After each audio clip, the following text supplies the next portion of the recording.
Hello, everybody. It's Friday afternoon. Welcome to the Friday Ambassador Workshop Series. We're happy to have you for the Hostos Student Leadership Academy.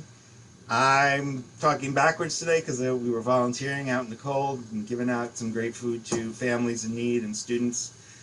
So I'm very happy that I was able to be here with the students on campus. I'm actually in the office right now, but I'm going to try to do this. I'm going to try to multitask as well. That being said, I want to introduce you to a good friend, Lorise Brown, who has been connected to Hostos and the Student Leadership Academy for a long time. She joined us over multiple years, all in person. This is the first time I think we're doing a remote with Lorise. She's an incredible, talented individual who has an incredible, see, I'm using the same word, that's because I've been out in the cold all day, a diverse portfolio, there you go, of things that she talks to folks about. She doesn't only work with students, but she works with professionals. She works with people in different stages of their careers, and she gives great advice and great support. Today she's going to do a workshop called Speak with Confidence, which everybody, including Junior, knows needs to happen because Junior was thrown on the camera today to talk to the reporters about what was going on in our parking lot. So I turn it over to our friend Lorise Brown, and we give her some virtual applause, real applause, or however you want to do it. Thank you, Jason. And the first thing I do want to start by doing is celebrating that it has been, I think it's been maybe 5 or 6 years. So I'm always excited to work with the students at Hostos. So thank you all for having me today. So as Jason mentioned, I want you all to really understand that the main purpose of today is to be useful. So anytime you have a question, use the chat or just unmute yourself. The intention for today's workshop on Speak with Confidence is to, we'll get to the objectives, but it's to increase your knowledge, right? So we communicate frequently, but how do we do that well? Ultimately, that's the question we're going to answer today. So I want to take a step back and actually tell you all a little bit more about myself and tell you all, to Jason's point, why I do what I do.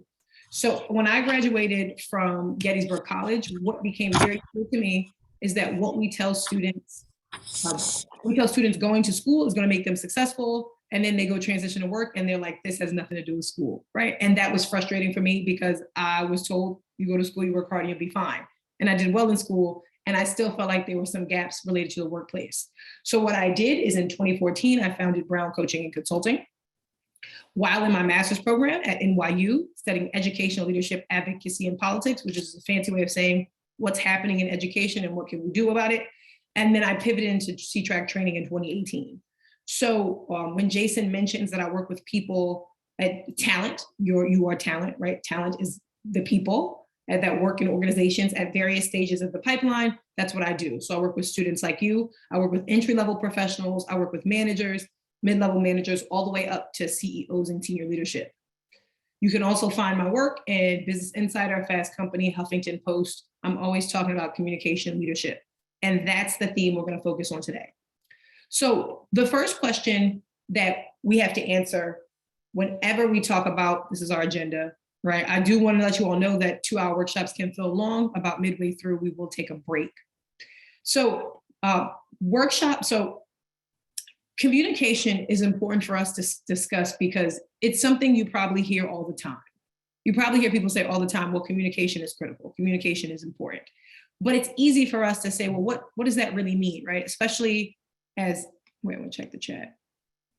Oh, that was, okay, just especially as students, right? Your total time communication is important. Yes, you communicate in classes. Yes, you write papers. Yes, you collaborate. But it's important for us to understand all of the ways that communication shows up professionally.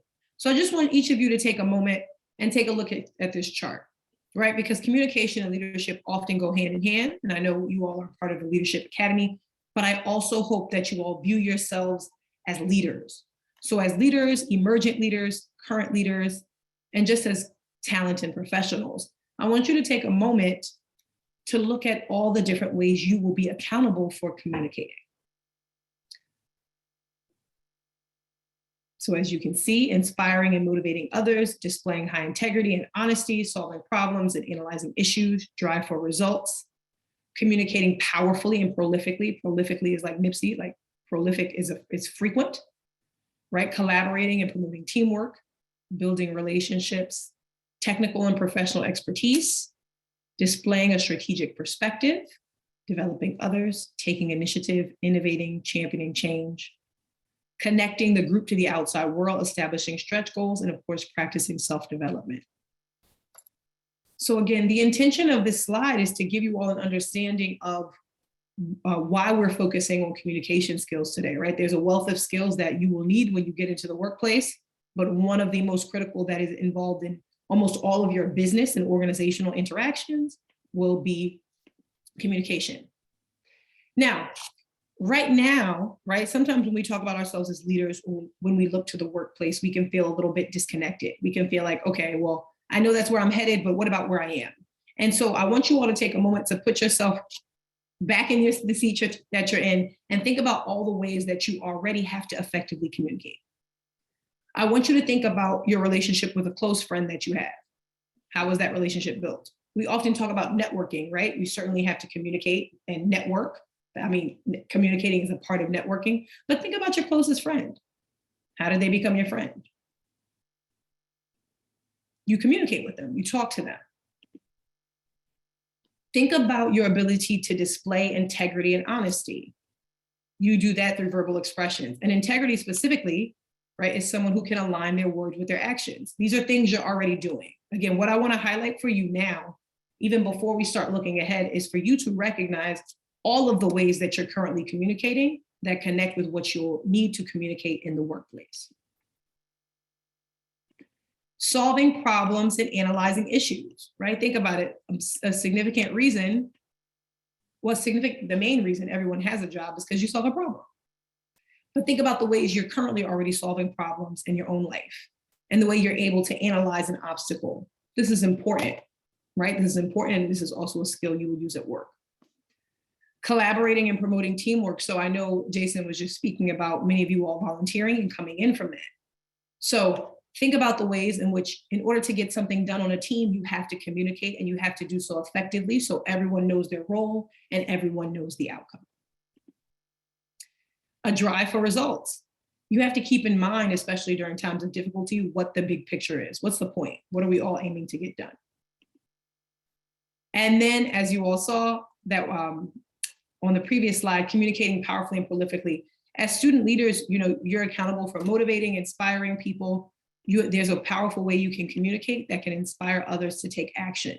And you also have to do that frequently, right? You have to talk to people more than once. So that's also connected to this seventh one. So what I wanted to highlight here is it's easy for you all as students to hear all the time. And some of you all may already have work experiences and be currently working as you go to school.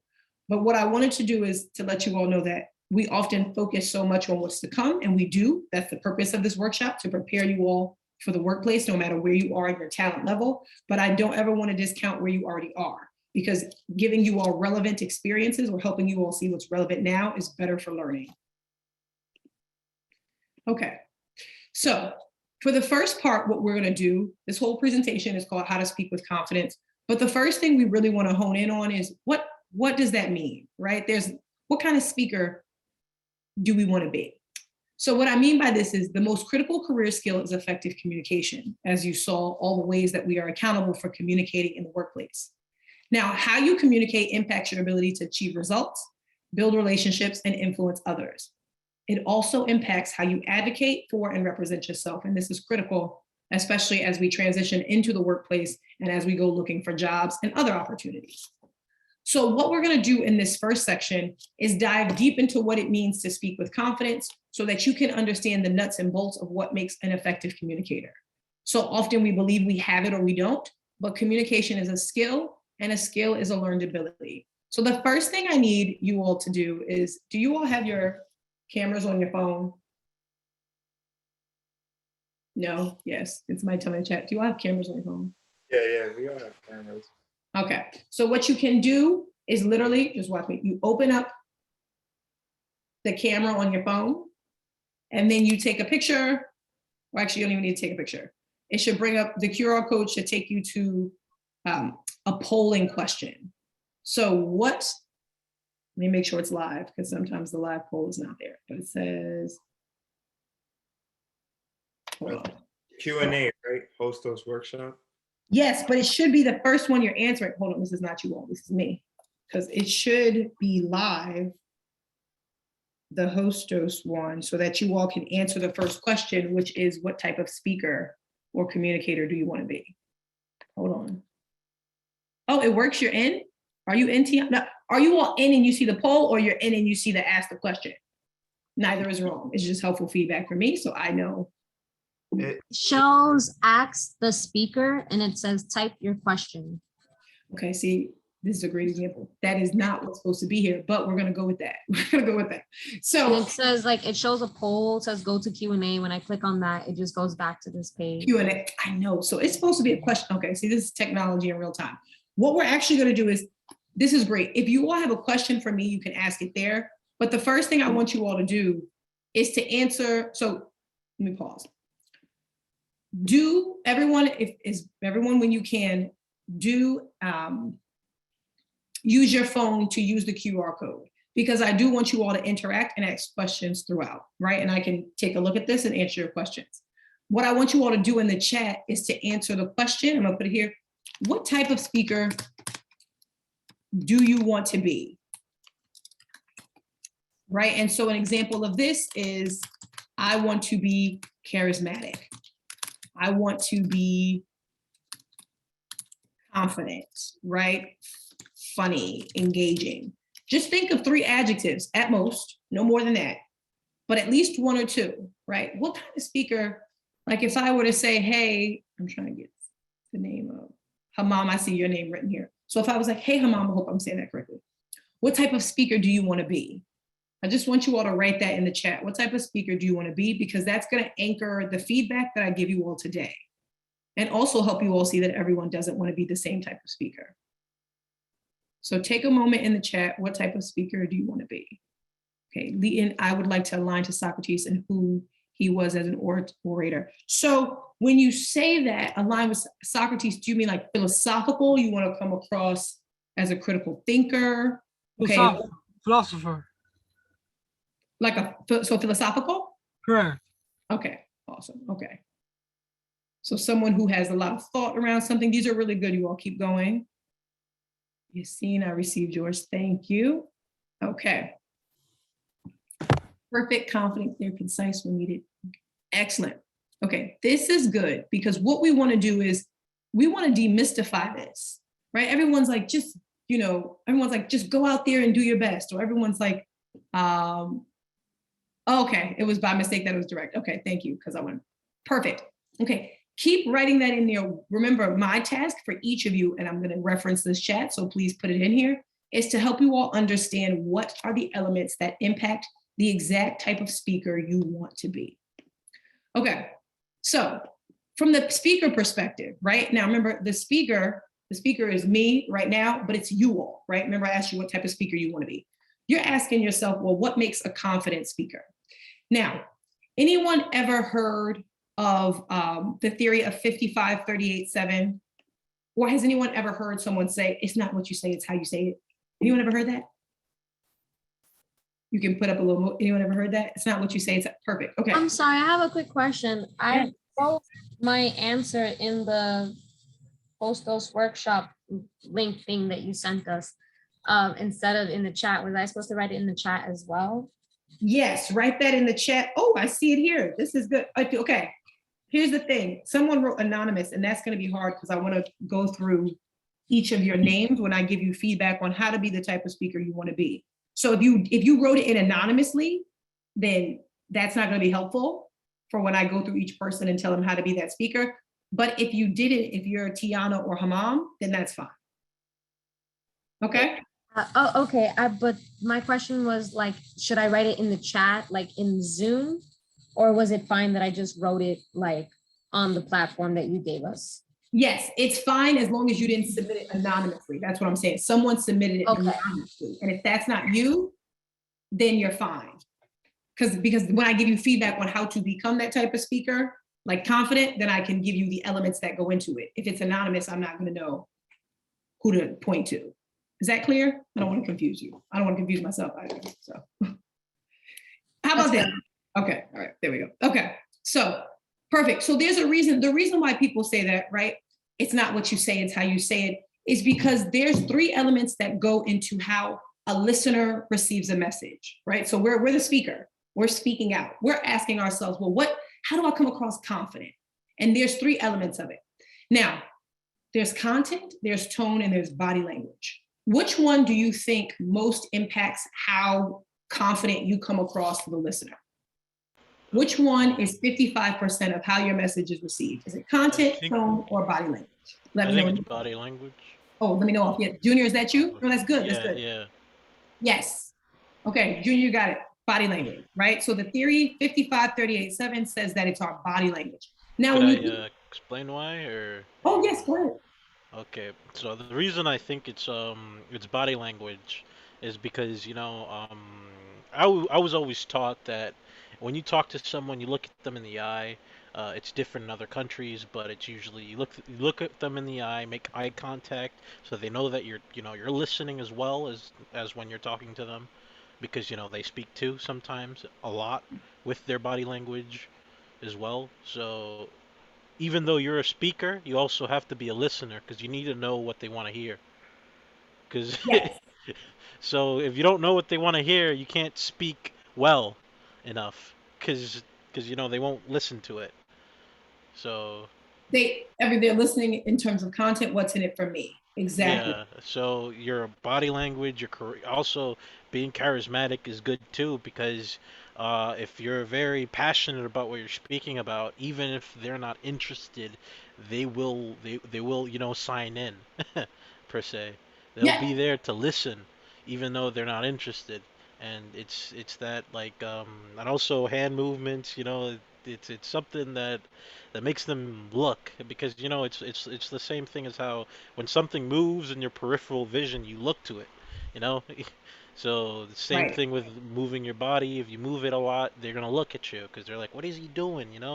Why is it so? Why does it call to me so much? Right. We're exactly. There's an impact we have when we stand in front of people and use our body language. And thank you, Junior. Right. I hope I didn't for pointing that out. And we'll talk more about how that contributes specifically to the type of speaker each of you wants to be. Hamam, and I hope I'm saying your name correctly. Correct me if I'm not. Yes. Hamam. Hamam. Thank you. Well, I agree with Junior. I was told the same thing, basically, when you speak to people, to look them in the eyes. But I would say the reason for it is, as humans, like, our biggest thing is visual. So everything we see is the first thing. You don't have to say anything before someone has an idea of wwho you are just by looking at you. So I would just say body language for 55%. Yes. Can you? Your name? You said Hamam. Hamam. Yeah, Hamam. Hamam. Yes, and Hamam, to add to your point, right? We also have sensors as people is the way our body language, and people don't have to say anything, but if you see somebody with their arms crossed, you automatically know, oh, they're not in the mood, right? Or if you share an idea and someone rolls their eyes, you're like, they didn't have to say anything, they rolled their eyes. So exactly, it's these signals. We're very adept at reading people's signals. And we'll talk about how that works for and against us as we go along.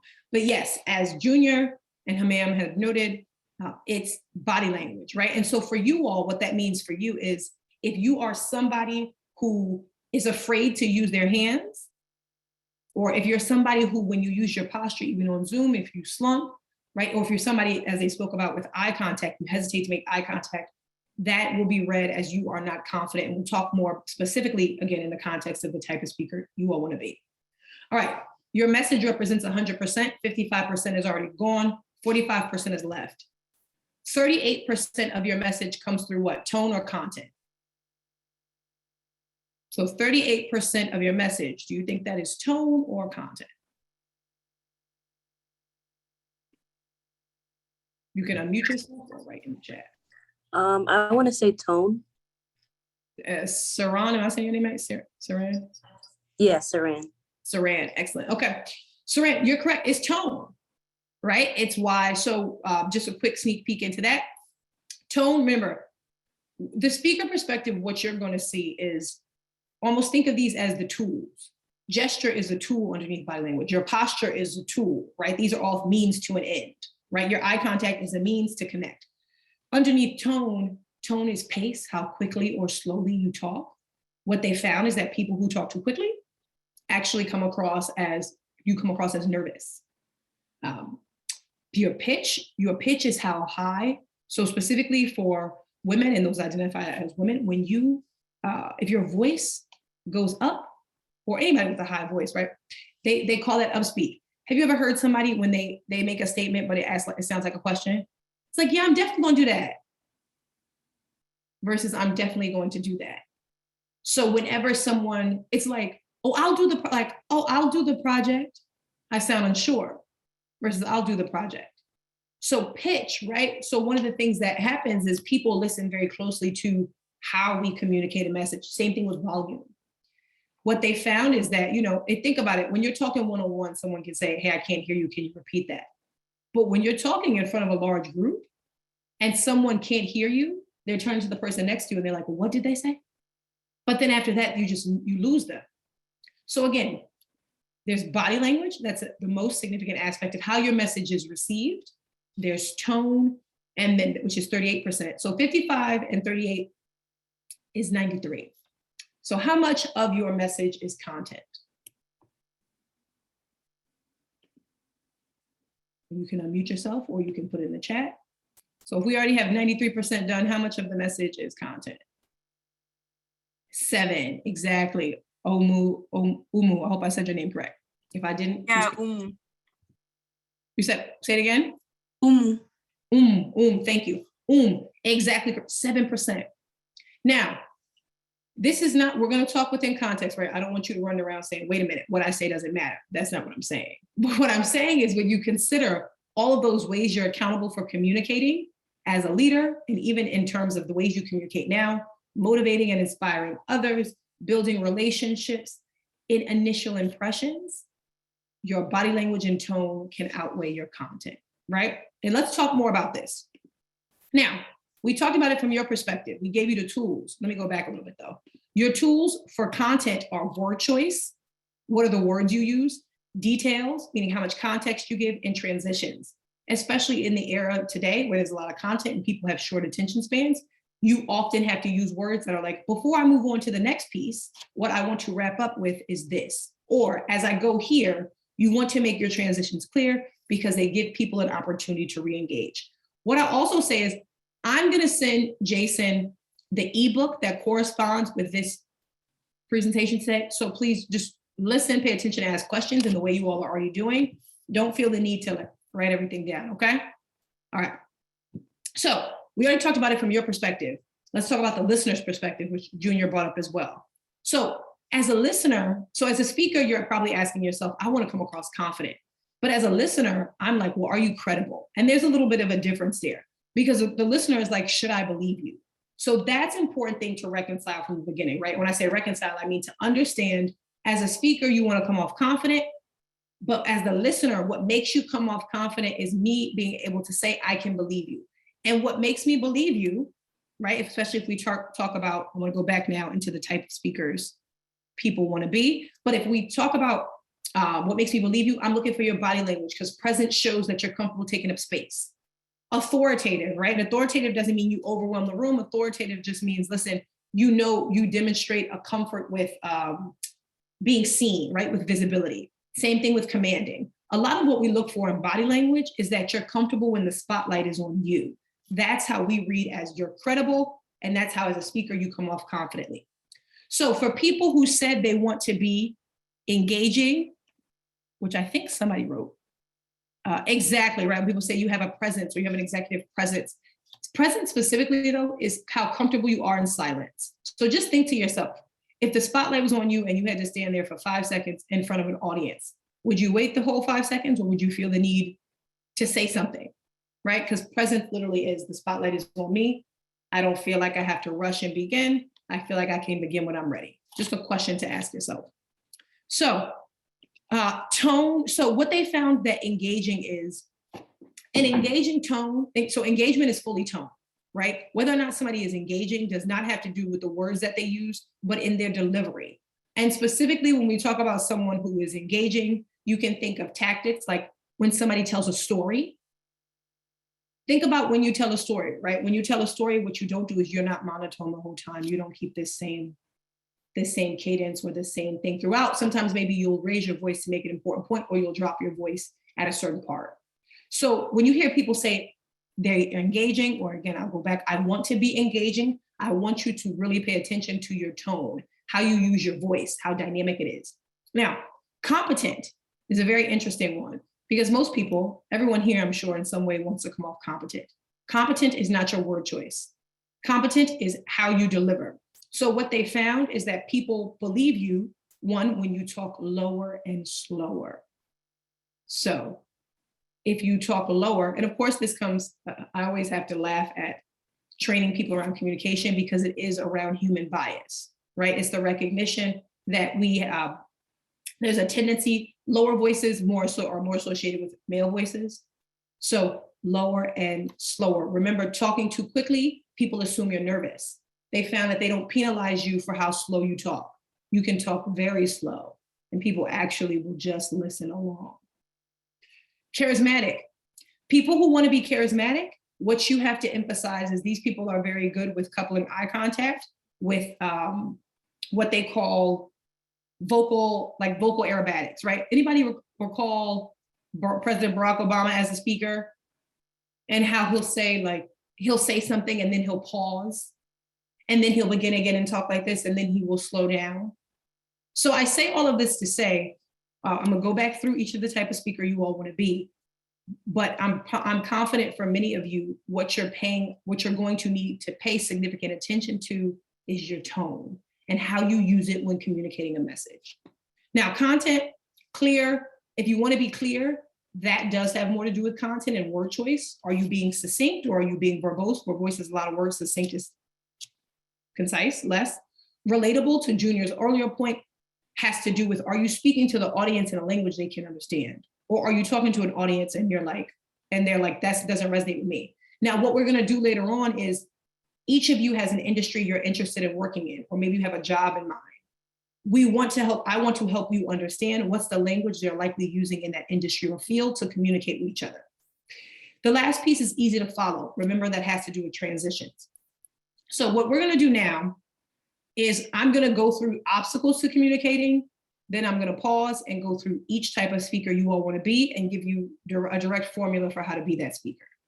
Are you all still with me? I know this is a lot of information, but I wanna make sure that you all have something. Okay, thank you all. And let me know, remember, stop, this is for you all. So if something's unclear, unmute yourself and let me know.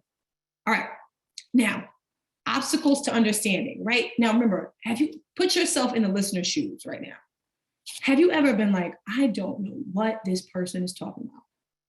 Like, I'm confused, right? Or maybe somebody said something and you were like, basically, anybody say in the chat, put a 1 in the chat if you've ever been like, whatever the point was, I don't get it, right? If somebody spoke and you were like, I don't know what they want me to do with that, or I don't know what the point of that was, right? Just put a 1 in the chat if that's ever happened to you, right? And you've been like, you're left confused. You're like, I know you said something, but like, what does this have to do with me? Now, if you've ever been on the other end of that, let me give you some insight on a couple of reasons why that happens. Because when you know this, you'll also be able to speak more confidently. So some obstacles to understand here, right? We missed the point where like, I don't understand. I don't know how that's relevant to me. So whenever you're going to give a lot of information, start with an overview. It's like if your teacher comes into class or your professor is like, all right, and they just jump right in and you're like, I don't even know how to follow along. The reason why you give an overview, or even if you notice for this presentation, I started with objectives, is because you as a listener, you're like, what does this have to do with me? I need to know what I'm gonna get out of it. But if people jump into the details, the first thing you're thinking is, what do I expect? So where this applies to the workplace or even your elevator pitch or even an idea, if you share an idea and you jump into the idea, if you're like, all right, so I want to go to space, right? And you're like, all right, so what I've learned about space is this, this, and this. And what I also know is the way I can get to space. The listener's like, wait a minute.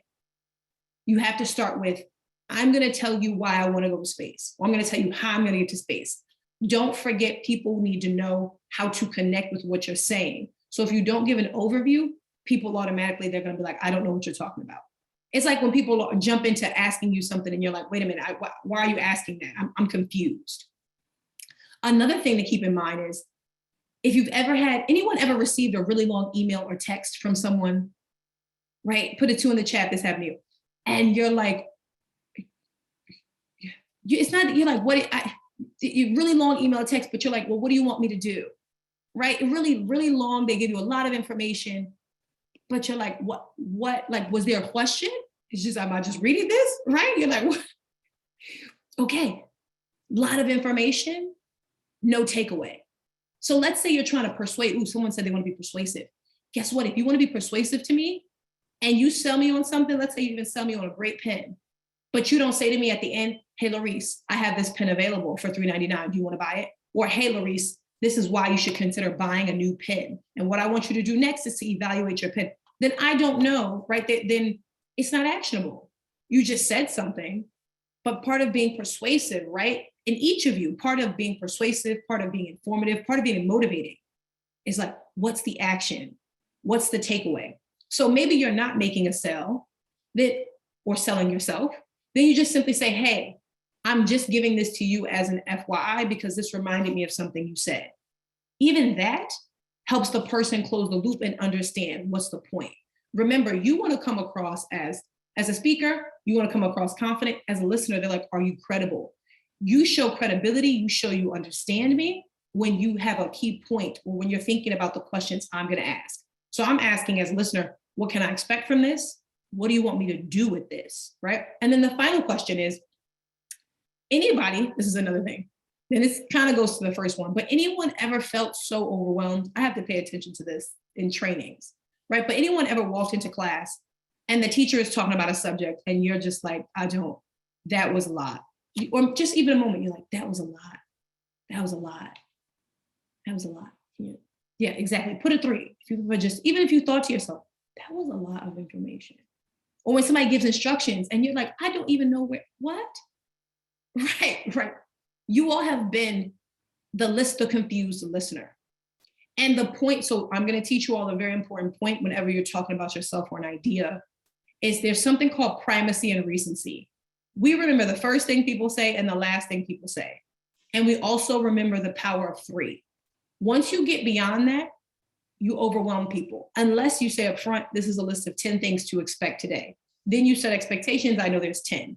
But if you're talking about an idea, if you're talking about something you want to sell people on, if you're talking about a subject like how to speak with confidence, how do you break it up into digestible pieces? Okay, so big picture here, right? We've all been the confused listener where we're like, I missed the point. What I want you to pay attention to, where the confidence comes from in this, is start with an overview. Start with saying, hey, here's what I'm going to talk about. After that, so what should the listener expect, right? Again, you're going to get this in the ebook.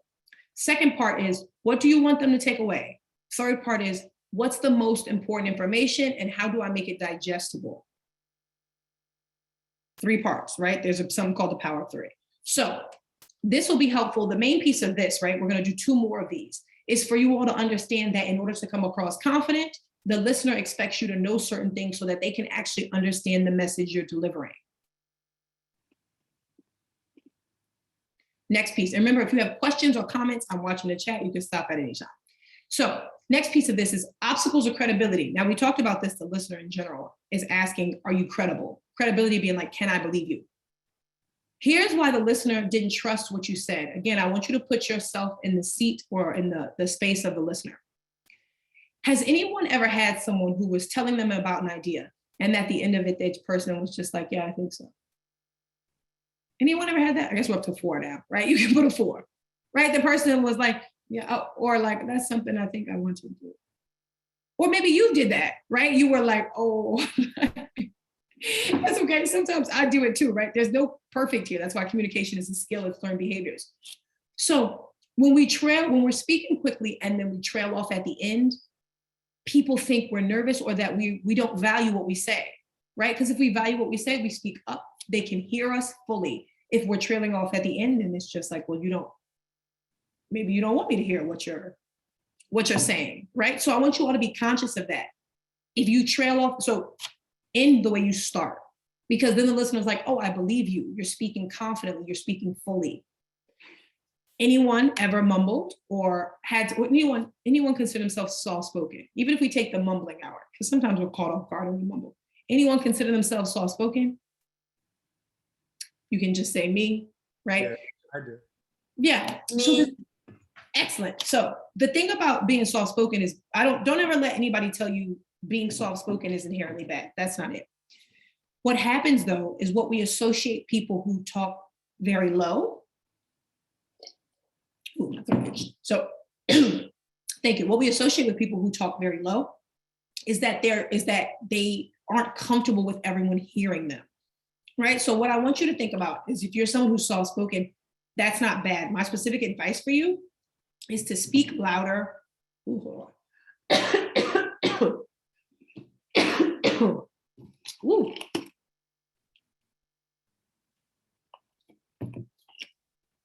Okay.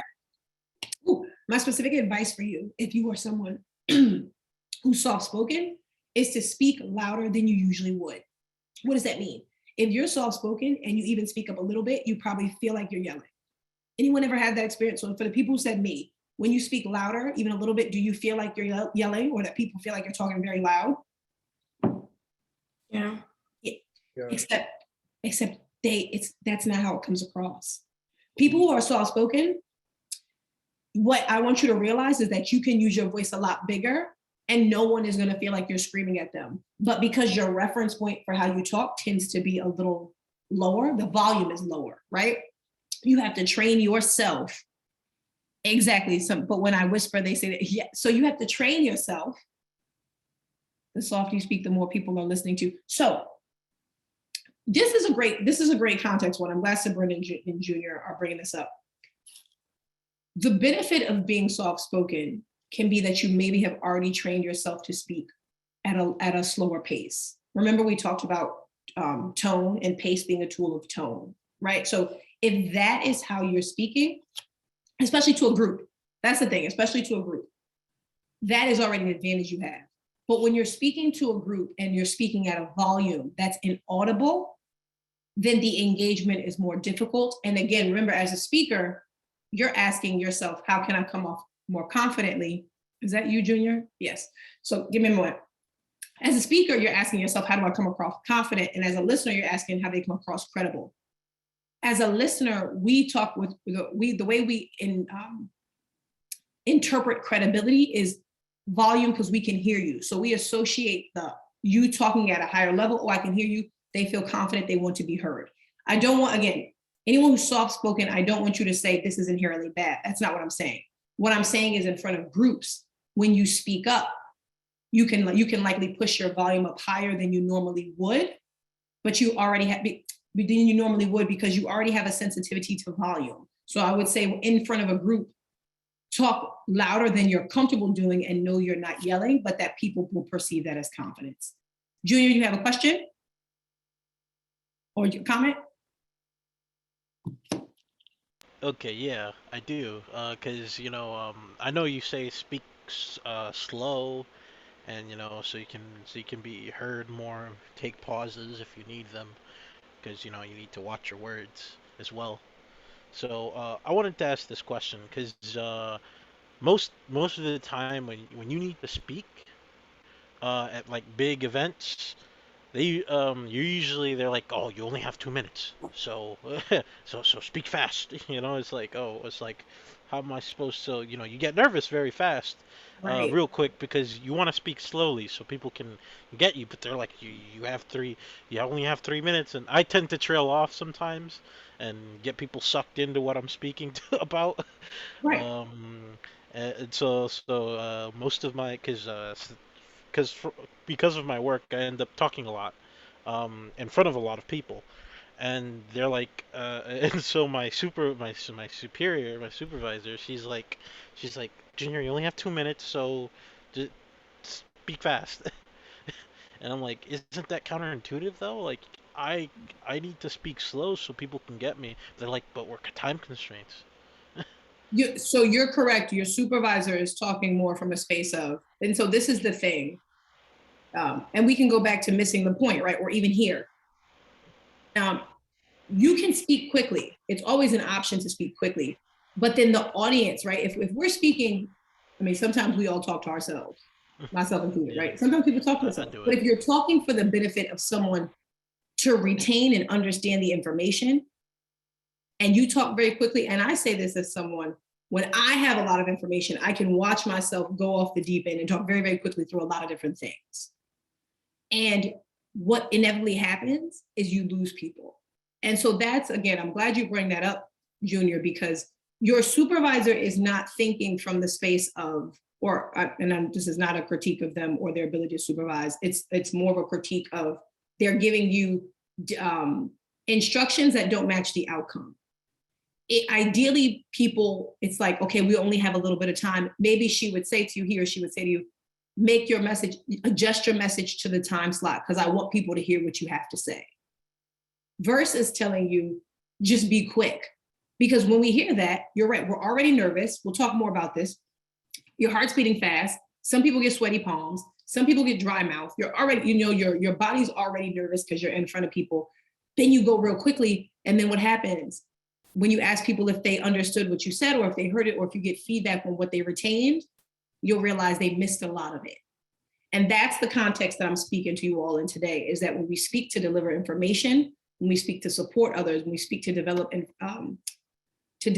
others, people have to be able to hear us and understand us. And so I'm glad you brought that up, because again, it's better if someone's like, hey, Julia, you had 5 minutes, now you're down to 2. It's better for you to think of, hey, I'm going to talk about the most important points because I don't want to rush through this.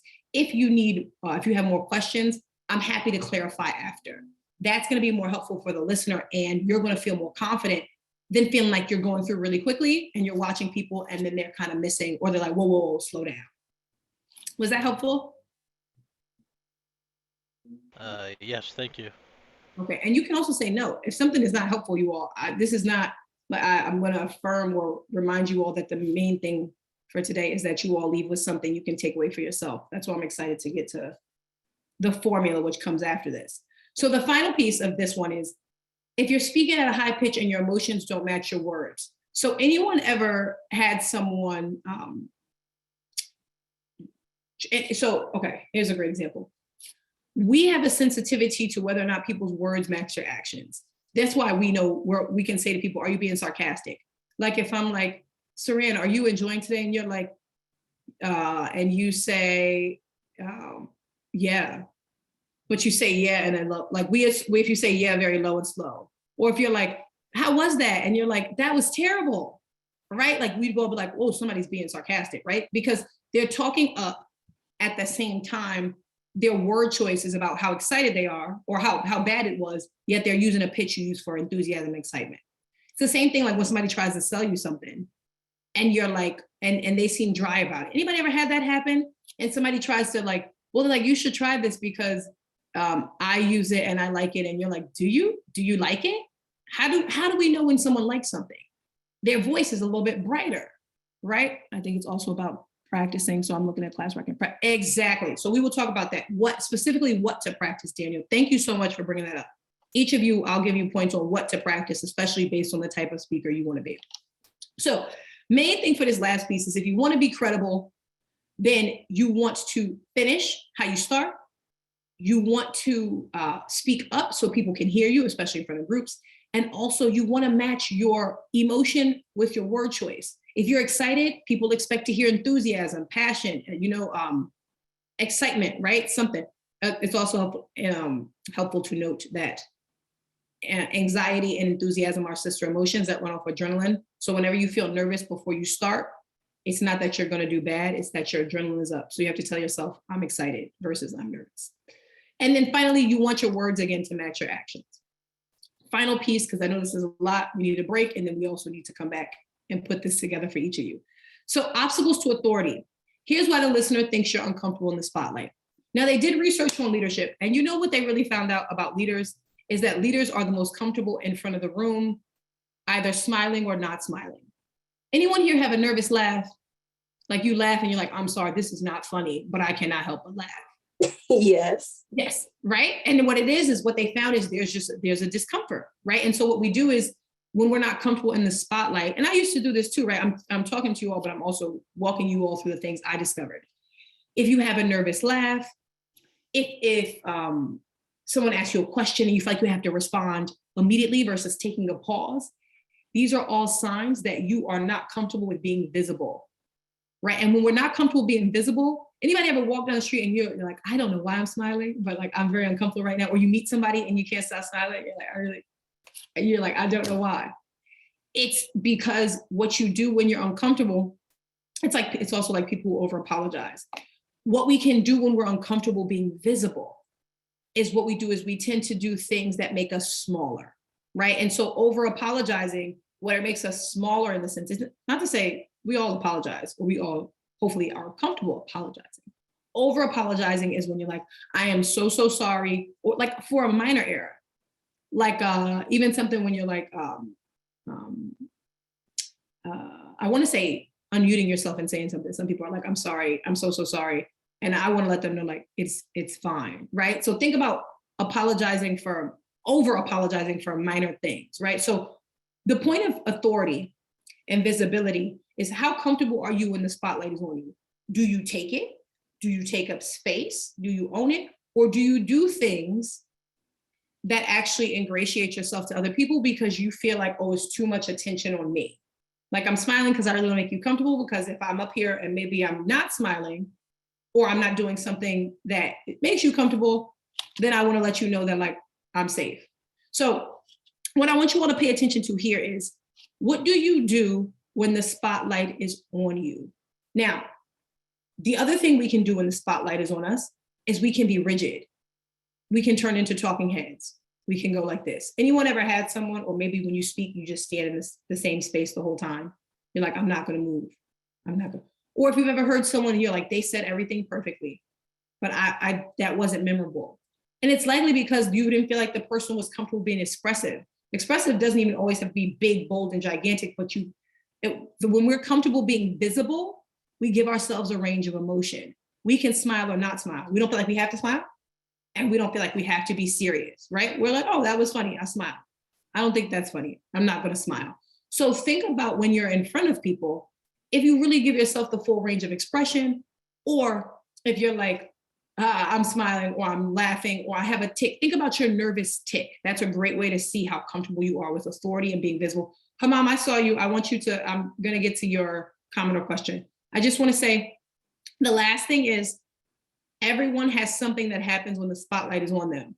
If you have shaky hands, please know that's normal. But what you wanna do if your hands shake is you have to start with a bigger gesture, right? Because if you keep them small, your hands are gonna shake. So if you get up there and your hands are shaking, don't say, oh man, things are gonna go bad. What you wanna do is you have to do something big like, hello everyone, to inform your body. If you're somebody who gets dry mouth, you have to keep water and you have to talk slower. Sometimes that happens to me.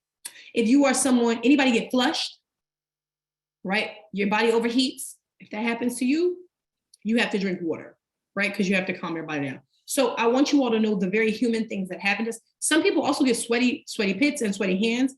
Please note, do not think that these are bad or abnormal. Your adrenaline is up and your body is like, wants to go into fight or flight. Some things you can do is you can listen to hype music, right? Because what that does is you're already moving with adrenaline. They found a lot of TED Talk speakers do that, right? It's also why Michael Phelps used to listen to a hip hop playlist before he went on, because then you take that same anxiety or that same adrenaline and you channel it into motivation. Some people also listen to Zen music on the other end to calm them down. But the main thing you have to do when you're nervous is you have to move your body, because your thoughts will keep you in your head, and it's really your body that needs you to calm it down. So Hamam, I hope I said your name correctly. I apologize if I didn't. You had something to say. Please unmute yourself.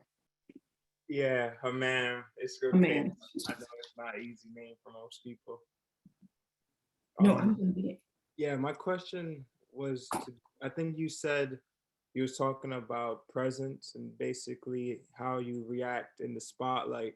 And my question being, when would you know the fine line? Like, when would you know between being in the spotlight and being comfortable or trying to be humble? Because what I realized a lot about myself when I speak is that most of the time when I'm soft spoken, is to let other people basically get their own shine. So when do you know when to basically stop doing that?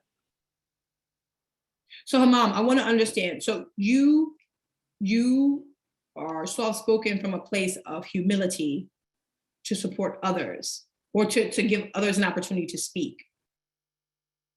Yes? Tell me if Yeah, I'm wrong. yeah. Have you been told that you overpower others when you Not speak? really. Usually people base me mostly off of like just how I am silently. Like they'll say the way you look is just intense. So I don't have to say anything. Oh my God, where did it go? Oh no, Oh, I'm here. I want to look at you all. I'm about to go through each of yeah, your. I didn't even see the screen just disappeared. I was panicked, but You're good. You all are good. I took the screen away because after you finish, we're going to take a 10-minute break, and then I'm going to come back and go through the list to tell you the type of speaker you want to be. So I wanted to see, or go ahead, hear and see, but I can put it up as needed. okay. But yeah, basically, what was I saying? Yeah, they say just on my appearance that I'm just an intense person. Like I look like serious, I guess, or I would say people close to me said it's like you command respect, but when it comes to speaking, I usually just try to like soften my voice so everybody else could get what Oh, you know. ma'am, you're afraid. Are you afraid of your intensity? Are you afraid of being the way people perceive you as? Yeah, in a way. No, not afraid. I wouldn't say afraid, but I don't know. I don't think it really aligns with what I want to get done in life. You know, if you speak heavy, usually people don't tend to listen to you unless you're coming from a place of hierarchy, like you're at the top of it, you know? So usually I just try to play humble in a way or try to become more humble, if you understand it. I do understand. And it sounds like, okay, so so here's the thing. What type of speaker, I'm going to speak to you within context. What type of speaker did you write that you wanted to be? I wrote truthful. It was true. It was three other things. It was truthful. I think truthful was the biggest one. Transparent, and I can't really remember the third one right now. Okay, that's okay, because I'm gonna go through. So, Hamam, okay. You've heard from people that you're intense. Sounds like, and truthful. Okay, so you've heard from people that you're intense. What you're doing now to be soft-spoken is to mitigate, and by mitigate, I mean diminish the perception that you're intense because you don't want people to feel like you're too heavy when you talk. And by heavy, I'm thinking of, how some people are like I can't listen to J. Cole because he's dropping too much truth right now. Like, some people are like, can I get something that's not J. Cole? And Yeah, I love J. Cole, by the way, but sometimes people are like, yo, not J. Cole, right? You mean like that? yeah, But it sounds like the type of person, speaker, truthful, transparent, right? Sounds like you're truthful and transparent. Sounds like you want to speak in a way that's true to you, right? Truthful being the content and the integrity, transparent being, as I think Tiana just mentioned, honesty. So this is a great question, and maybe you have to tell me if I said your name wrong. I apologize.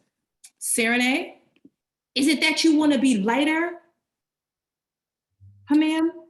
Or is are you grappling with? Because at the root of it, what I hear is there's already a way you show up powerfully. Anybody tells you that you're intense, what they're saying underneath it is you have a presence, right? That's what they're not saying because they might be a little uncomfortable. But intensity is a presence. People know her ma'am is there.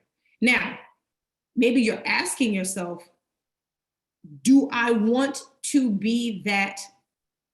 What's the word? perceived like that. Or it's not, it's do I want to be intense as you love it or you don't? Right? I get intense too, don't worry. Some people are like, that is just like when I talk about education, people are like, that is too much. Bye. Right? like it's one of those things where what I'm asking underneath it, her ma'am, see, I'm getting it. I had to write it out phonetically. Is Are you doing it to keep everybody because what you really feel like is the intensity means that you're only for a few? Like, are you speaking softly to be more palatable, acceptable for everybody? Because you feel like to be intense in the way you're naturally perceived means that some people will automatically cut you off. Yeah, I think that's spot on. Why I said transparent, because I guess being transparent is having like a wide variety of different people, you know, understanding you. So I think that's just what it is. I want more people to understand, not just a small collective, you know. Perfect. So here's what you can do. Instead of speaking softly, what I want you to do is address the elephant. What you have to do, Hamam, is you have to say, y'all, I know I'm intense. In your words, not mine. But like, I've been told that I'm intense, but stay with me, right? I have something important to say. Because here's what happens. The only time people get to knock you is when you don't get a chance to address it, right? It's ever like, have you ever heard, I'll use my own example. I was teaching something one time and I was listening to the people as I was walking out and they were like, yeah, it was fine, but there was this one awkward part. Like, you know, when people, it's like, have you ever gotten into a back and forth with a friend and they talk to you like everything was normal? And you're like, you're not gonna talk about what just happened? Like, you're not just going, you know, like you ever had a moment where there was something that was obvious that that people overlooked. And then what actually happens is that when we overlook what's obvious, it makes it bigger. What you're trying to do is you're trying to make people more comfortable with you by making your voice lower because you don't want them to perceive you as intense, when what I want you to do is accept that you are intense and that aligns with the type of speaker you want to be. Intense, I want you to think intense, powerful presence, not intense, dark, right? Intense, powerful, present, transparent, truthful, and I want you to lead with that. So instead of using soft-spoken as your tool to be less intense, I want you to say, I am intense, and let people know, hey, I've been told I'm intense, but it's important to me as a speaker to be truthful and transparent. So you're going to hear a lot of passion come from me, or you're going to hear an honesty from me. Are you comfortable with that? Yeah, I'm comfortable with it. It's just yeah, I could do it. It's easy for me to do it. It's not like a big struggle for me. I just have to be I you could say confident, yeah, maybe more confident just allowing it just to go and just not really holding on to who really stays with my words or not. So Hamam, I'm gonna have you lead us into break because you said something important. We as people are very aware of what others think of us. We're social. We do a lot of things for social things that are just for the perceptions of others. So can you practice leading with us, and everybody listen here, can you practice leading with the elephant? So practice telling us the type of speaker you are in your full voice. Like, I am a speaker who, practice owning your intensity, essentially. I'm a truthful speaker. All right, now say it again. Give us a little bit more. Give us that, because I like that. Everybody hear that? I'm a truthful, and even we already said it a little bit louder. Say it a little louder, and then just give us one more sentence. I am a truthful speaker, and I know how to speak and to get my ideas and heart across to others. How did that sound to people? Did he sound truthful and transparent? Did he sound like the speaker that he wanted to be? Yes. Right? And you know why? What comes across, Hamam, when you talk is that your emotion matches what you're saying, right? There's the right amount of confidence in your voice, but with also vulnerability. That's what transparency is, right? People can sense that you're genuine, so you're sincere. Yeah. All right. Thank you. Appreciate it. Oh, thank you. And thank you for having that moment with me. All right, everybody. So I know this is a lot. And by a lot, I mean a lot of information. We're about to, so I'm going to thank you to Hamam for modeling what the rest of you all are about to experience. So let's take till 4:40, water, stretch, etc. Let's come back again. I'm going to go through the chat. Raise your hand if you want to have a similar experience where we go through the kind of speaker you want to be, right? Because that's what's going to be most useful for you all, knowing the formula for success for you. So let's go until, yeah, let's come back to the 4:40. So I'm gonna turn my camera off till then, and then we'll resume. All right?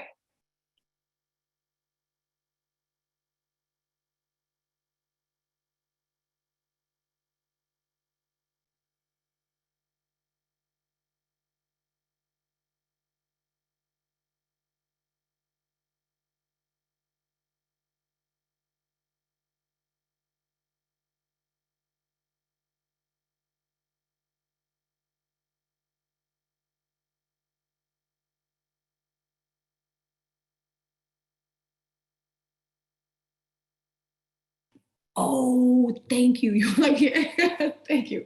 So, can anyone who would like to talk about the kind of speaker that they want to be, raise their hand? We can go through that. Or I can go through each person in the chat, but I figure we might as well start with people who are here and engaged. Okay, Daniel, unmute yourself. What type of speaker? All right, perfect. You seen? Okay, because this is good. Now you all are coming up in order. Okay, Daniel, did I say your name right? Oh, your audio is coming in. Perfect, perfect. All right. Before we teach communication styles, we're gonna do this.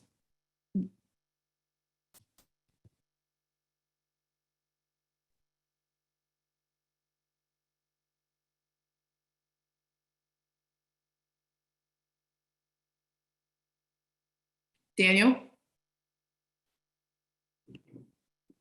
are you connected to audio? Okay, while we wait for Daniel, can you hear us? You're unmuted, but we can't hear you.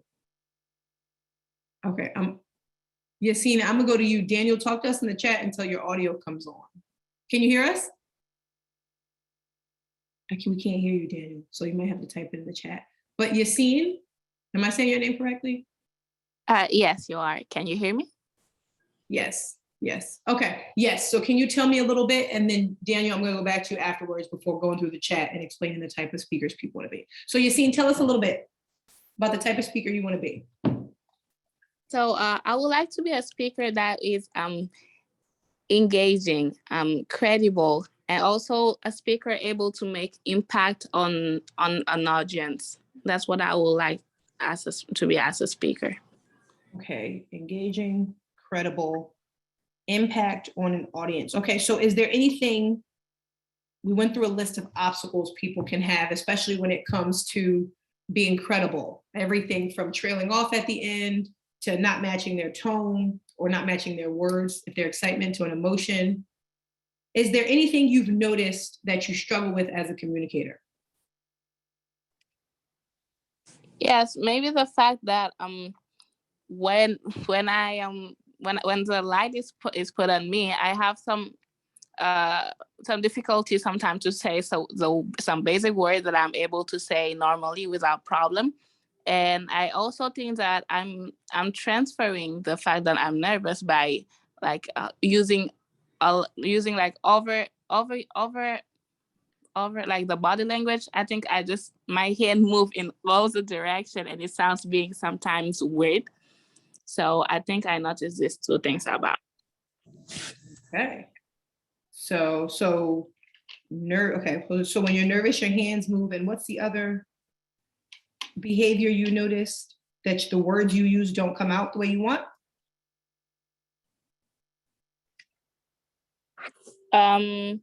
Yes. Sometimes it's all about like the pronunciation. Sometimes I make mistakes pronouncing words just because like there's too much sort of pressure on me. That's how I feel it. Yeah. Great. So Yassine, I hope I'm saying your name correctly. Thank you for highlighting for us how many of us feel. What happens is when we're in the spotlight, we do feel like there's a pressure on us. It's almost like, has anyone ever been in line at you were checking out and you felt like you had a lot and people behind you, there was a long line behind you and you were like, oh, I just want to get out of here, right? I just want to get out. It's almost like this, nobody's saying anything, but that same sense of pressure that we internalize and put on ourselves. So here's two things I want you to do, Yassine. So you have to practice breathing deep and practice saying your first line very slowly. What do I mean by that? I mean, how we start, there's something called anxiety reduction point, which is when you're speaking in front of people, when you're finding like, oh, this is not that bad, and your body really relaxes, right? When you're like, oh, like you can feel it, right? Somebody mentioned rigidity, the kind of controlling, like we're trying to control ourselves, and then we get to a point where we're like, oh, I'm comfortable up here. But it usually happens more towards the end than the beginning. The way you bring your anxiety reduction point closer, meaning the way you control your nerves or you become less nervous earlier, I'll say that, is you have to breathe deep enough so that your body feels calm. One. And two, Yassine, anytime you go to speak, I need you to practice set your first line. I need you to write out your first 2 lines and memorize them and say them slow. So slow to the point that you're going to be like, everybody's going to think that I am doing this to be funny. But I promise you, what's going to happen is that people are going to say you sound fine. Actually, let's test this quickly now. Yassine, can you unmute? And Yeah. can you just say, hey everyone, I'm an engaging, credible speaker who has an impact on an audience. But Hey everyone, I am incredible. I'm a credible, impactful speaker, able to make impact on an audience. how did that feel? Very slow. Okay, how did that sound? Can someone in the chat tell me, did that sound very slow? It sounded like she was not confident, like she was confused. I understand that because that's the tone, but did it sound, thank you, Tiana, because we can work on tone after, because she was new to it. So I'm glad you noted that. But did it sound too Sorry, slow? I didn't know that you were breaking it apart section by section. No, Tiana, that feedback, I didn't mean that. My intention in saying that to you was not to say your feedback was invalid. So excuse me if it was worded that way. It was specifically for Yassine. One area she's highlighting right now is her is talking more slowly. So specifically when we talk in tone and pace, did she sound like she was talking too slow? That's the question that I want you to answer. Just a little bit. Just a little bit. Okay. All right. We have, her mom said no. Other people said it was perfect. Some people said yes. So Yassine, what I want you to do is keep the slow pace, but I want you, in reference to Tiana's point about your tone, I want you, now that you know what you have to say, I want you to say it with conviction, right? So so for anybody listening, hesitancy is when we have pauses that are, I'm gonna say inordinate, which is another way of saying like awkward, right? There's no consistency to the way we pause. We have pauses where we're like, and I want to, or we drag our words. So Yassine, I'm gonna have you go one more time, and thank you for being put on the spot. And thank you everyone for your feedback, right? Because we can see in real time how improving communication happens. And I want you to say what you just said before. I'm an engaging, credible speaker. And even if it doesn't come out exact, I still want you to go, okay? And talk at a slower pace. Hi everyone, I'm Yassine, and I am an engaging, credible speaker, able to make an impact on my audience. All right. Tiana, how was that? That was perfect. Same thing in the chat. So Yassine, how did that feel? Yeah, I feel like I believe in what I said, but I also feel that I was going slow. This is what I wanted to demonstrate. You felt like you were going slow. Did anyone else feel like Yassine hurried up? You are talking too slow. Did anyone feel like that? No. They felt like you had a great pace. And that's a great example of what I mean is when you're used to talking quickly, you think talking slow is going to bore people. It's not. It's not. So Yassine, just what you practice in front of everyone, anytime you go to talk, write out that first line, you said it slow and an even pace, you sounded certain and you sounded confident, and we listened. And that's what I need you to keep in mind. Slower for you does not mean boring. All right? I hope I said Serene said, told you that before. All right, well, now you see, now you have more evidence. Daniel, are you able to unmute or? You're unmuting, but I can't hear you. I think someone had their hand up. Did someone with an M, did they have their hand up? I don't know if it went down. All right, is this helpful? Do you all want to continue with a couple more of these, or do you all want to move on to communications class? Because either is fine by me. But I want to make sure that people who want to know the type of speaker they want to be feel confident that they understand how to become that. So let me know in the chat if you want to move on or if going through each formula is helpful. So for example, the person who said they want to be philosophical, who you feel like was a great orator, usually, yes? Oh, go ahead. Yep, so go ahead, Leeton. What do you want me to say? Well, you want to come off philosophical. So what do you mean by philosophical? Okay, it's a extended reason. It compromises also one level of the mind versus the other level of the mind. And that's what I'm interested in. So one more time. So you want to talk about levels of the mind, or you want to, Yes. so, okay, you want to talk about it, or you want to be perceived in a way that shows you have a competence around levels of the mind? Perceived. Okay, so you want to be perceived as intelligent? Correct. Okay, so what's an obstacle you currently have around that? Well, I suffer from a mental anxiety. Okay. And how does that show up when you speak? Do you say a lot of words, a lot of big words? Do you how does that, when you go to speak, how does that mental anxiety demonstrate? What's the behavior?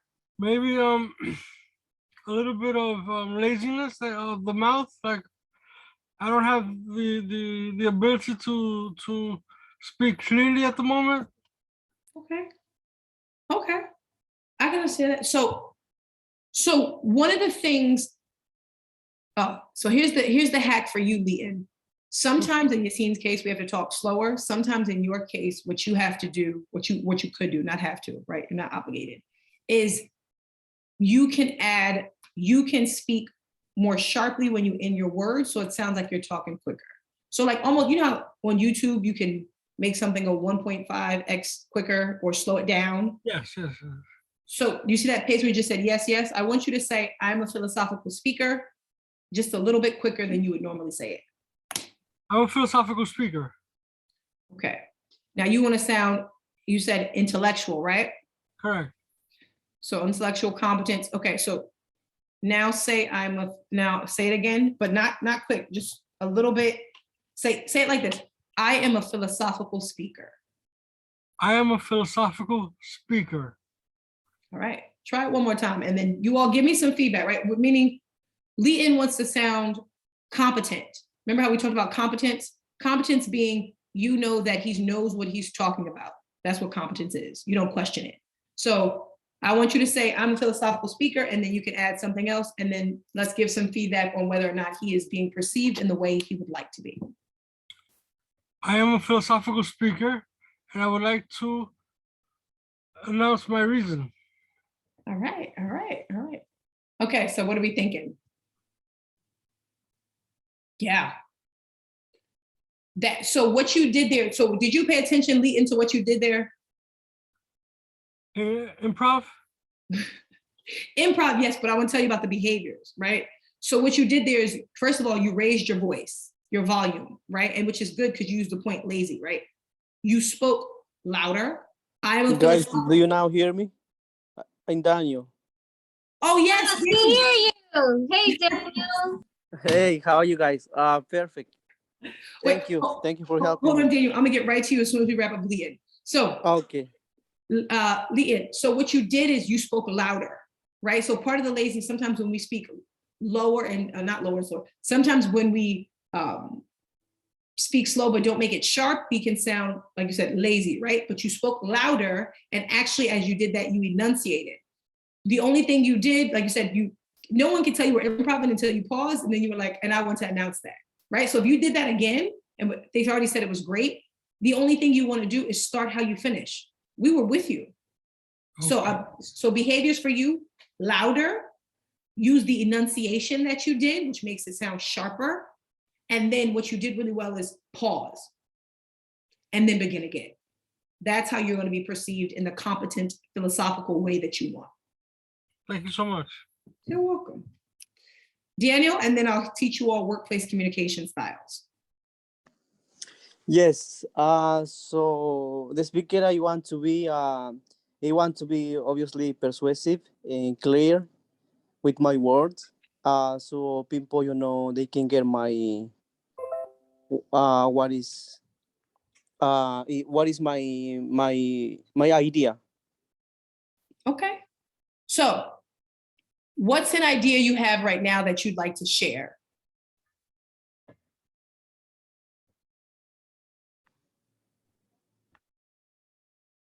Daniel, is there an idea you have that you'd like to share? Yes, I don't have now in my mind, but let's say an idea like okay, so to be a better speaker, public speaker, you have to practice to speak in public. Yep. Okay. To be a better public speaker, you have to practice speaking in public. What I want you to practice, Daniel, that'll be helpful is how, so let's say you're trying to sell me on that. What do you want me to do, right? So it would sound like you're saying, hey, so to be a better public speaker, hey, Lorise, I want you to practice tomorrow speaking in public. So part of being persuasive is also being specific. So you already have the idea, but I want you to speak as if you're talking to me and telling me to take action. So go ahead. Okay, so Wait, pause, Daniel. All right, I want you to start again, right? Because think about it. When we say it's because we're not ready. So and saying yes, I agree. Yeah. So what I want you to do is speak when you're ready, right? It's like anybody ever had someone ask them a question like, I think it is this, because you're trying to give yourself time to think. One of the things I want you all to practice is answer when you're ready.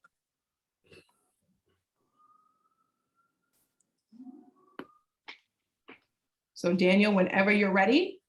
Yes, I'm thinking. Okay. Oh, and Rena, I see your hand up next. So yes. Go ahead, Daniel. Oh, excuse me, I don't want to rush you. But in the next 30 seconds, we good. To become a better speaker, you have to start speaking in public, and if you can register for a class. All right, now I want you to do it one more time, Daniel, and I want you to go a little slower, and then when you finish, right, I want you to go slower and then talk a little louder. Let's practice that. Okay.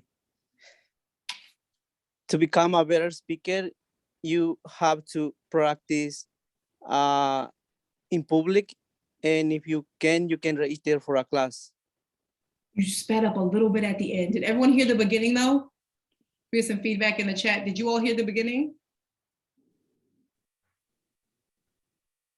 Yes, I thought the beginning was good, but as you stated, like just he rushed himself at the end.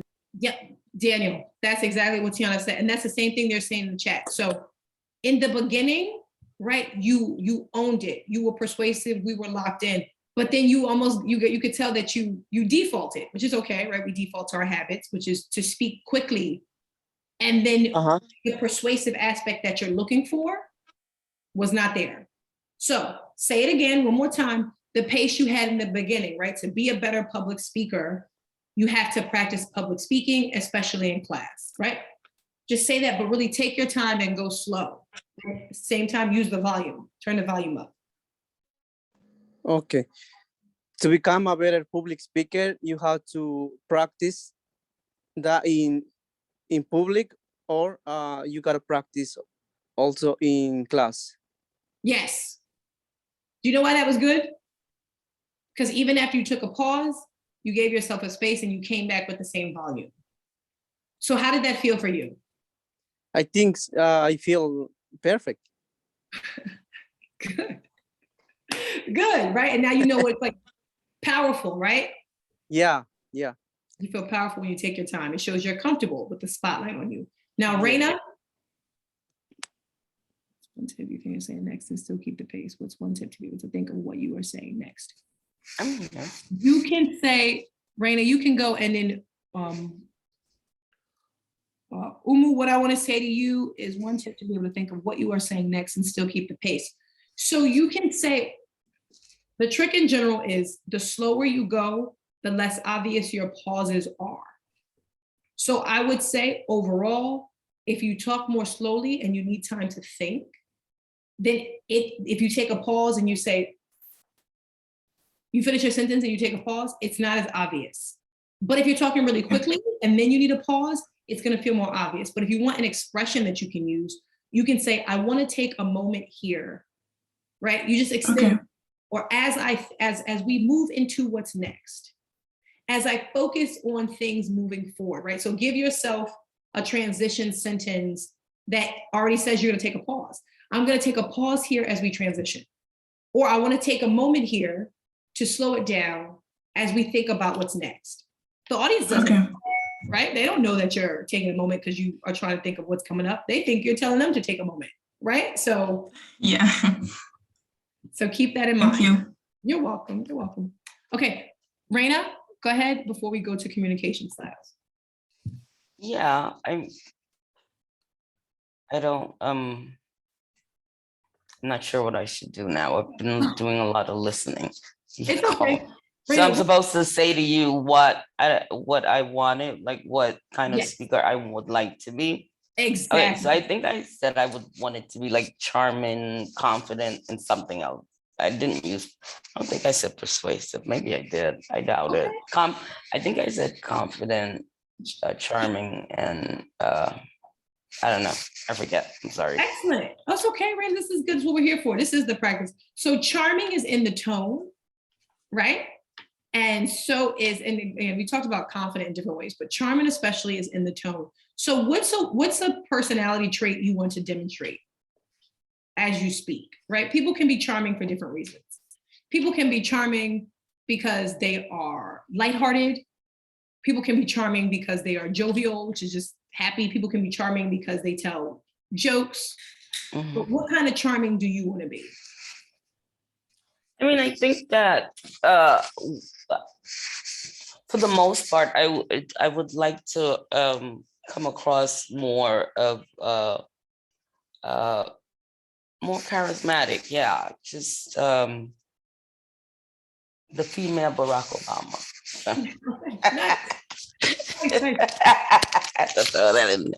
Yeah, right. No, this is good. So what you want to do, what Barack Obama does really well is he uses vocal acrobatics. So it's like you saying, hello, everyone. You start high. Today, I want to talk you through this important story that I have to tell about Hostos Community College, right?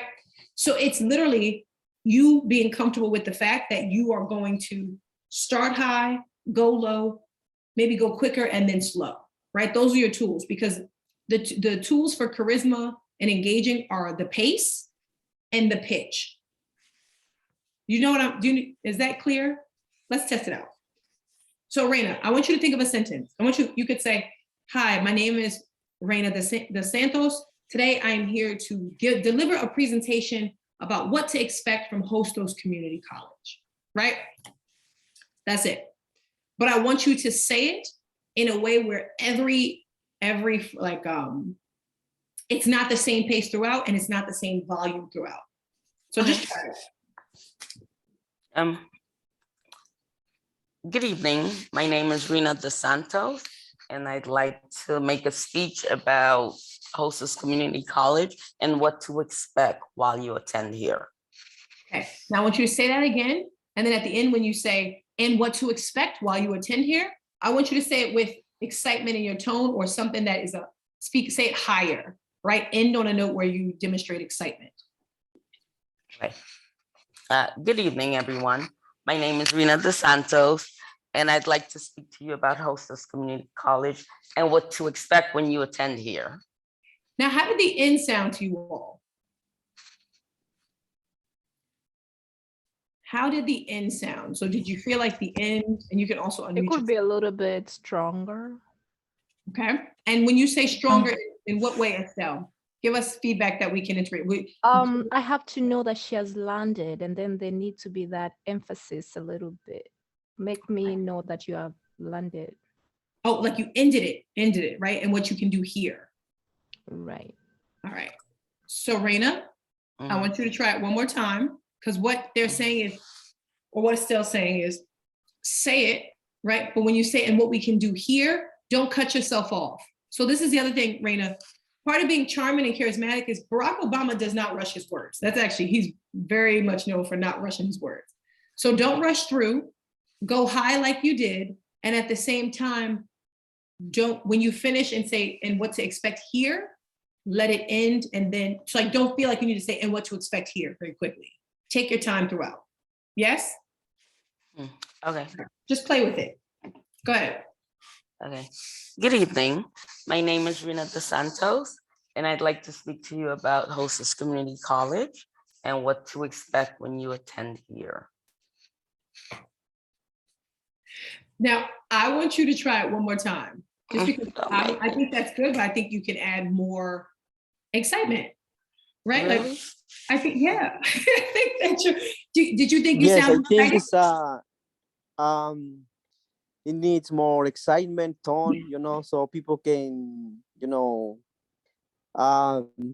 get want to like come to Hostos Community College? Is that what you're saying? That's Okay. it, exactly. more Renee. vibes, Yes. So Also, I want to add that the second time she was speaking, I feel like she smiled once she said her name, and we could hear it. I do. I love hearing my as she name. was I love saying hearing- it, and that's also very charming. Oh, okay. Perfect. So, Raina, this is some excellent feedback. So, thank you. Right. Say less. I got this. Okay. I just sat up too. There you go. There you go. We're ready. Go ahead. Take us home. Okay. So good evening, everyone. My name is Rina DeSantos, and I'd like to speak to you this evening about Hostos Community College and what to expect when you attend here. All right, everybody. How was that? Yeah, it's better. Great. That's what's it. It's better, yes.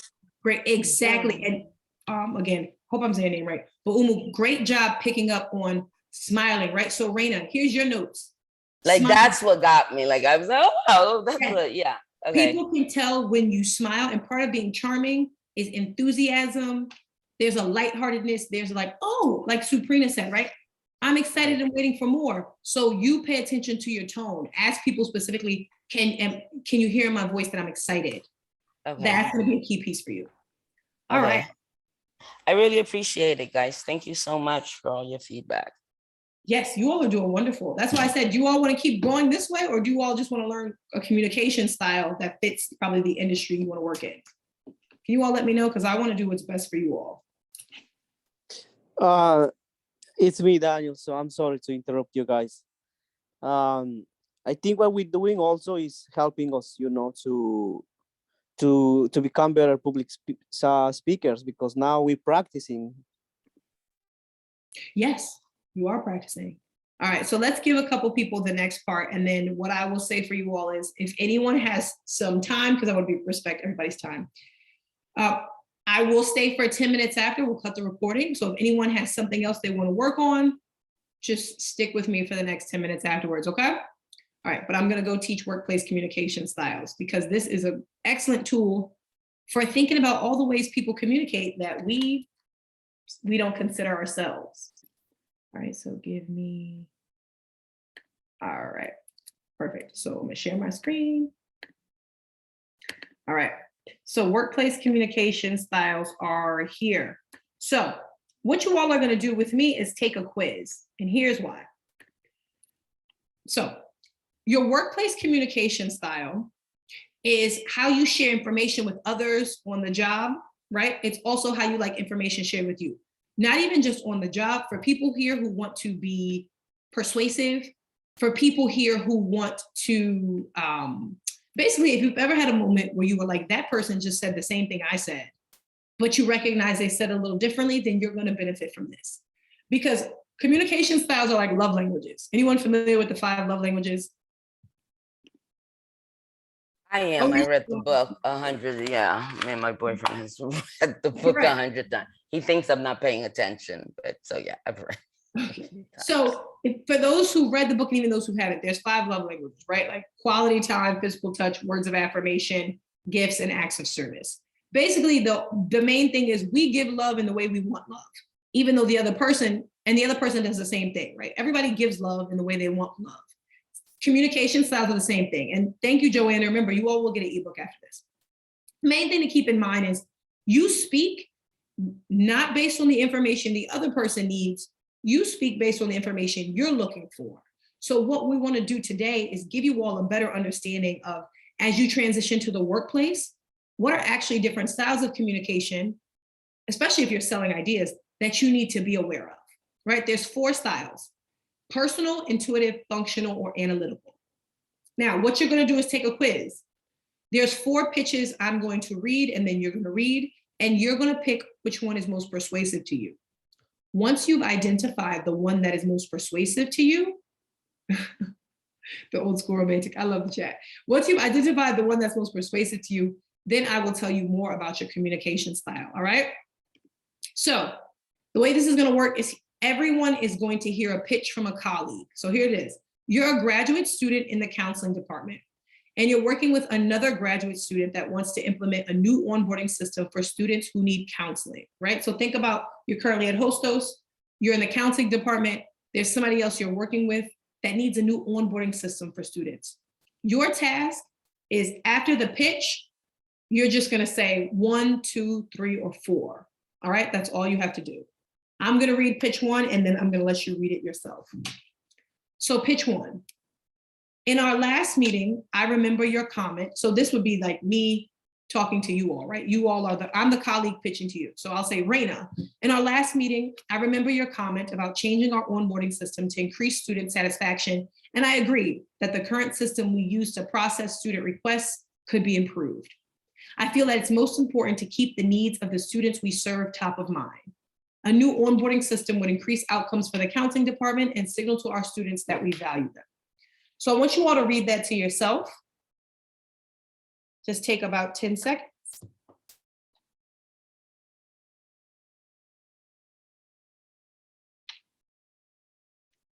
And the question I want you to answer is this.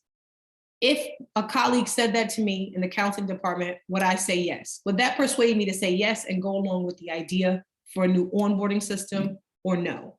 If it's no, that's okay. Remember, we have 3 more. Pitch 2.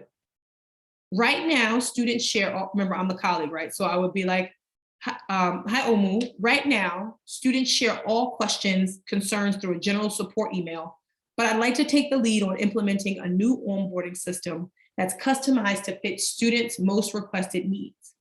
In our current system, we have one person overseeing the general support email box, but in the new system, students would contact us with their concerns, and we connect them directly to the appropriate counselor. This fosters a better student experience and cuts the team's response time in half. So if your colleague came to you and said that, would you say yes? Would you say yes? Oh, that'll convince me to say yes to a new onboarding system. Or are you like, no, either is fine. That's pitch 2. Take a moment to read it to yourself.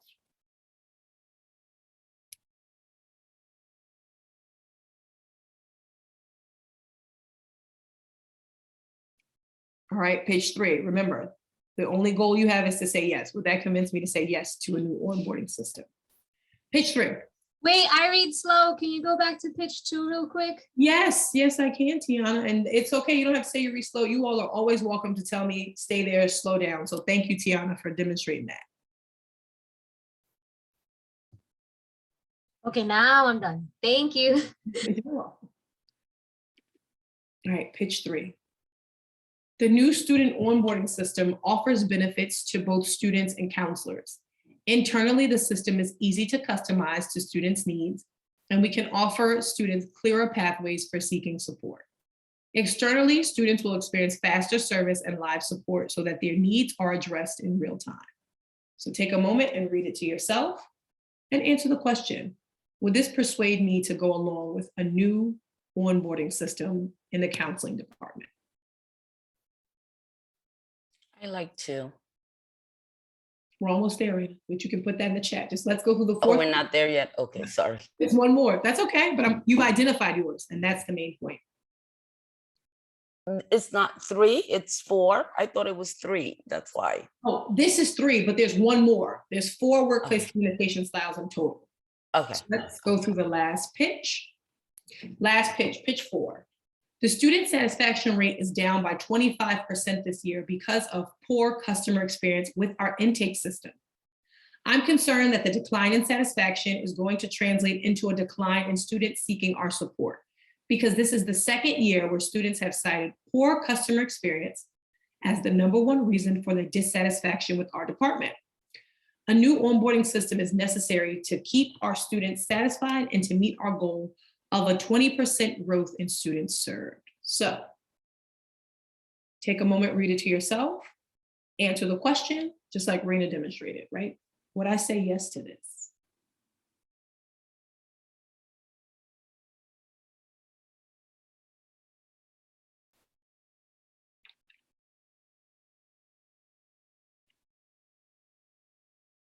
Okay.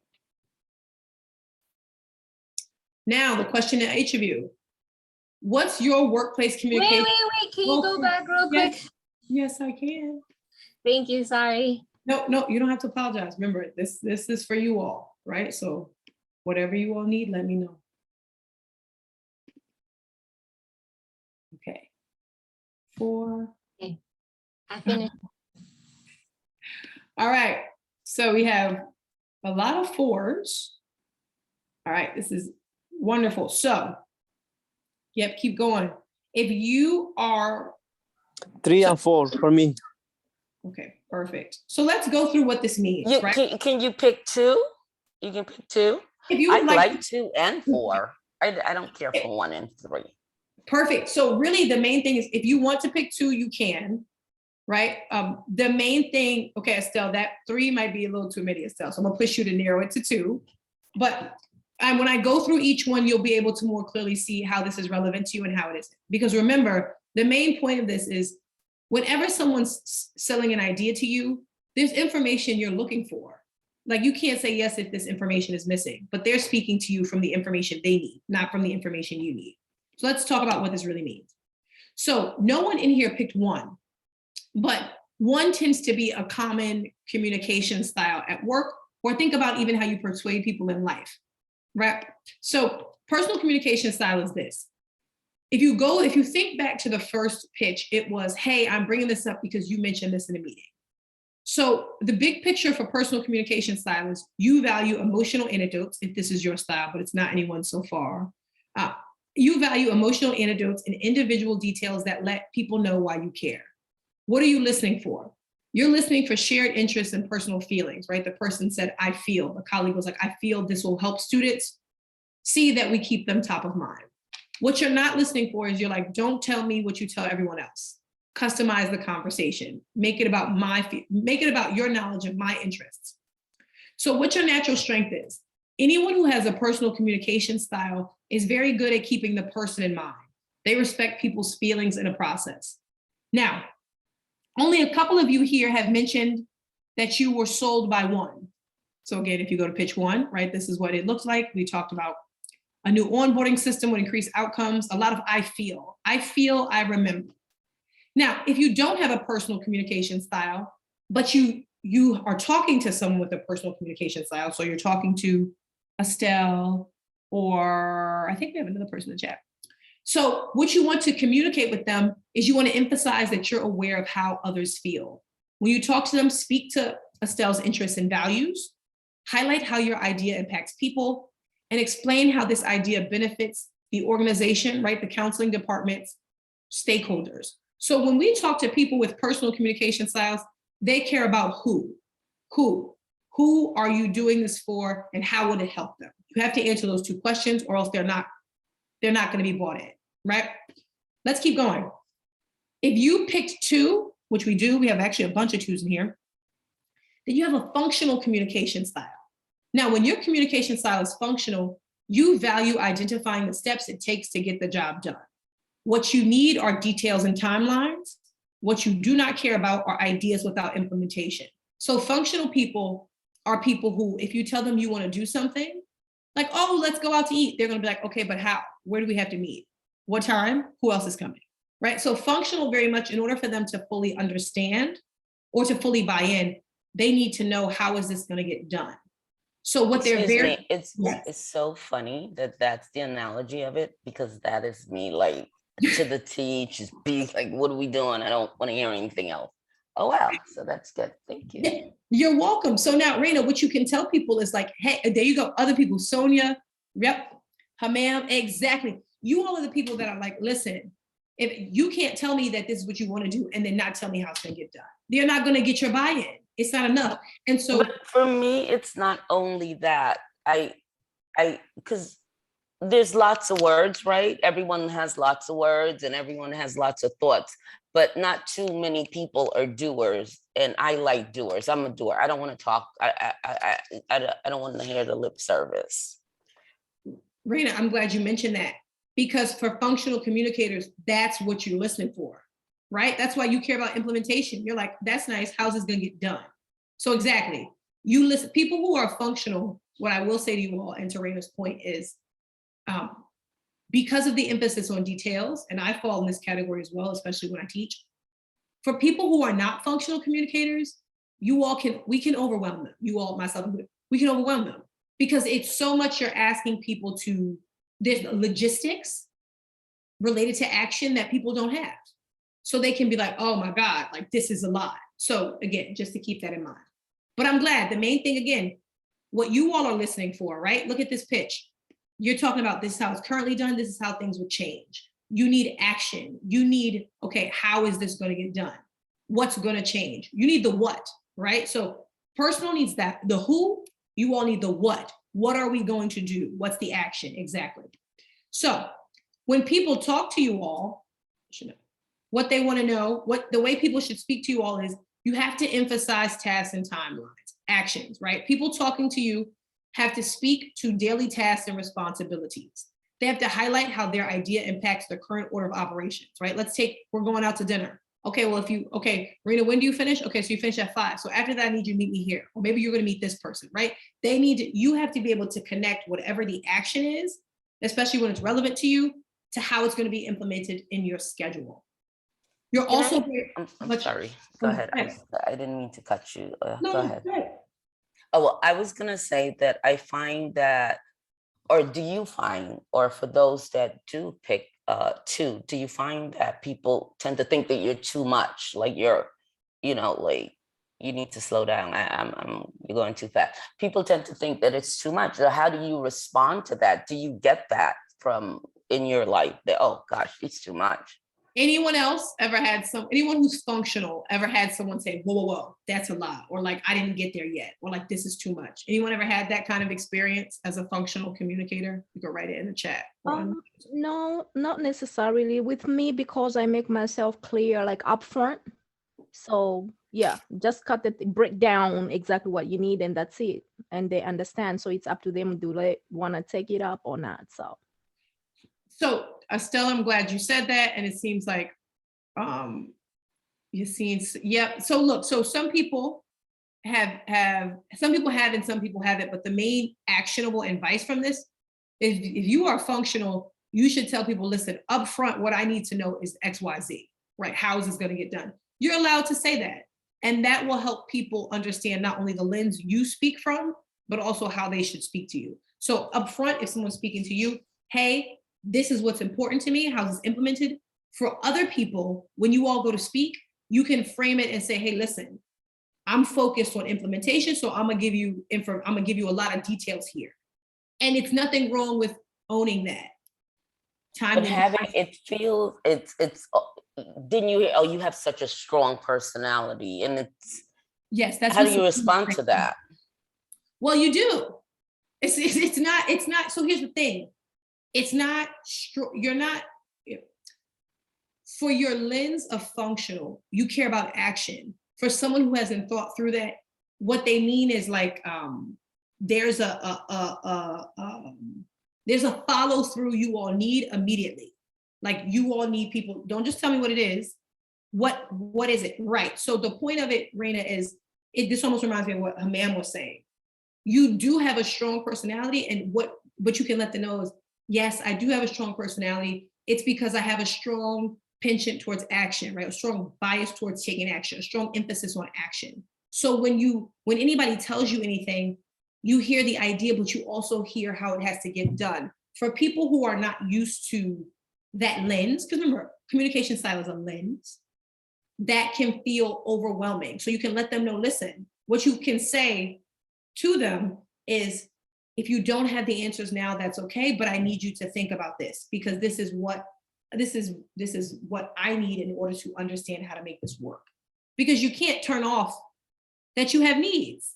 Right. That's what it is. You all remember, Raina, keep the lens. And look, you got a lot of functional people in the chat, right? Your lens is the strength for you. Like Hammam's strength was intensity. Your strength is detail towards action. I love this chat. You all got it. See, I got to tell Jason to bring me back again. So I hope if there's more, you can stay after, but I do want to get to these next two communication styles. So intuitive communication style. If you were 3, you're intuitive. Now, intuitive people want big picture, broad vision, right? I value the story and big picture thinking. What you're listening for, broad vision, but clear outcomes, right? This is the pitch that was like internally this or externally this. What these people don't want to hear are a rundown of every step or a focus on the fine details. These are the people that are like, what's the point? Personal, who? Functional, what and how? Intuitive, what's the point? Like, what's the point? What's the purpose? These people's strength is they're very much like, this is about time, right? So look at this pitch, right? Just very quickly. This was the shortest one. It was like, there's benefits on both sides. Internally this, externally that, right? These people, again, it's not about the details. It's big picture, but what's the outcome? What's the result? If you're talking to someone with an intuitive communication style, here's what I want you to keep in mind.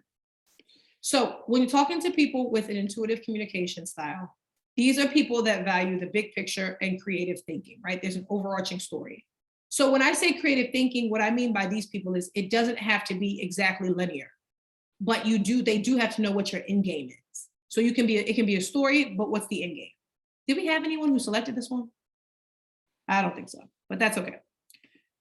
You have to highlight how this idea impacts the future.